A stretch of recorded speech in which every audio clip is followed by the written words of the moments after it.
கதிர் கல்லால இருந்து 1000 rupees எடுத்துகிட்டு போகிறாரு. பழனி இப்போ எப்படி சமாளிக்கிறது? செந்தில், நீங்கள் தானே சமாளிக்கிறேன்னு சொன்னீங்க. பழனி, மீதி 10,000 ரூபா. செந்தில் நடந்ததை சொல்கிறாரு. மயில் அழுதுகிட்டே கிளம்புறாங்க. சரவணன் நிப்பாட்டுறாரு. மயில், நான் சின்னதாக கவனக்குறைவாக இருந்தேன், அதுக்குன்னு இம்புட்டு பெரிய தண்டனையா? தம்பிக்கிட்ட எப்படி பணம் இருக்கும்? நான் போகிறேன் மாமா. சரவணன் நிப்பாட்டுறாரு. கதிர் கால் பண்ணுறாரு. பணம் அனுப்புனதா சொல்கிறாரு. சரவணன் செக்இன் பண்ணுறாரு. சரவணன் செந்திலுக்கு கால் பண்ணுறாரு. எப்படி அரேஞ்ச் பண்ணீங்க? செந்தில், அதை பற்றி யோசிக்காதண்ணா, இன்னும் 3 நாளைக்கு ஃபோன் வரக்கூடாது. மயில் அவங்க அம்மாவுக்கு கால் பண்ணுறாங்க.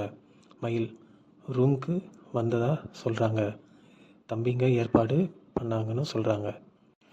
மயில் அம்மா, நீ ஆசைப்பட்ட ரூமில் தங்கிட்ட.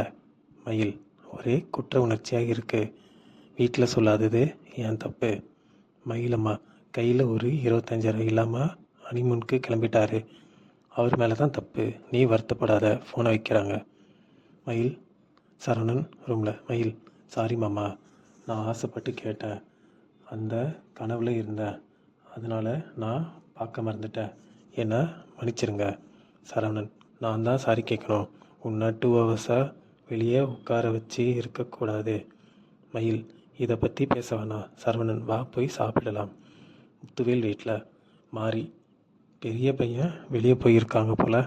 காந்திமதி, சென்னைக்கு ஹனிமூனுக்கு போயிருக்காங்க. மாறி, ஏன் ராஜி அனுப்பலை? முத்துவேல் சக்திவேல் வராங்க.